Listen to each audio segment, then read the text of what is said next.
With us. It's my pleasure. So what has this experience been like for you, judging the competition? It's been a lot of fun, which is exactly what I expected it to be. In addition, though, it's been a learning experience. So anything that has to do with fashion, I'm there. I'm already very excited. What's been real educational about it is the opportunity to see how all these young people put their looks together differently. Right. And then also to learn about what in a product speaks to someone and inspires them. In this case, the Ford Fiesta. That's been really interesting. And then my fellow panelists, which include Tony, who I've known for quite a long time, and he's such a successful he's hilarious. fashion entrepreneur, right? Right, yeah. But also so smart and so successful. I've known him since he was doing Mecca and then Nietzsche, and now he has another line. Yeah. And then he walks in, he can hear when I'm speaking. Your peers. And then That's your peers. And then Kevin, who's actually one of the designers of Ford Fiesta, their point of view and their questions and their take on things is also educational, very intriguing for me too. That's great. That's great. So, what are you looking for in the Ford Fiesta spokesperson? What's the criteria? Well, the first thing, what's interesting to me is that I was asked that question earlier, and my answer really kicked in. I see it was very applicable when I started seeing the contestants. Number one, they have to have some element of personal style. Right. I'm looking for an expression of personal style, one.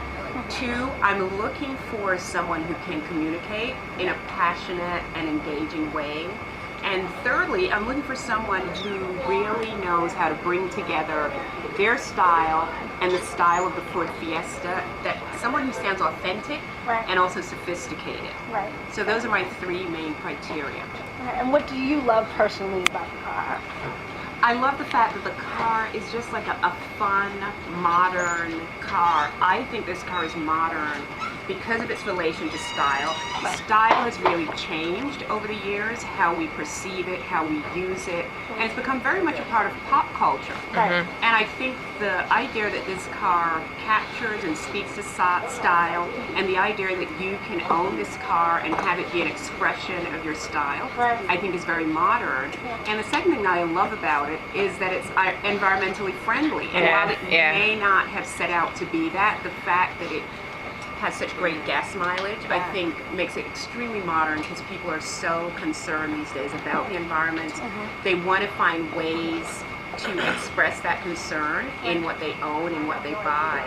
And I think it's extremely modern and futuristic of the Ford Fiesta to embody that, because the one thing that I always say about going green is that people want to know how to do it, but how can I do it easily? How can I fold it into my lifestyle in a seamless way? Not, do I have to go out and make bamboo furniture from scratch? No time. Right. I want to be bothered when it seems hard. Right. And the Ford Fiesta makes it easy to be green. I think those two things really make it modern and attractive to me. Wonderful. Personal style involved.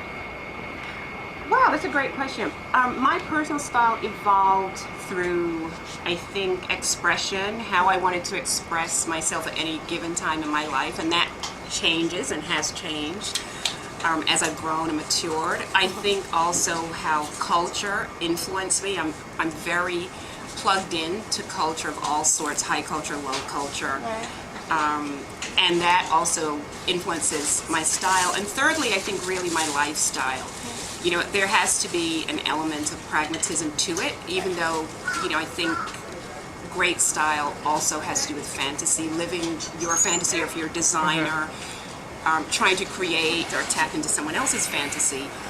But there has to be an element of pragmatism to it. So my lifestyle also has very much affected my style. Okay, great. Thank you so much. Good stuff. You're welcome. Good stuff. Thank you.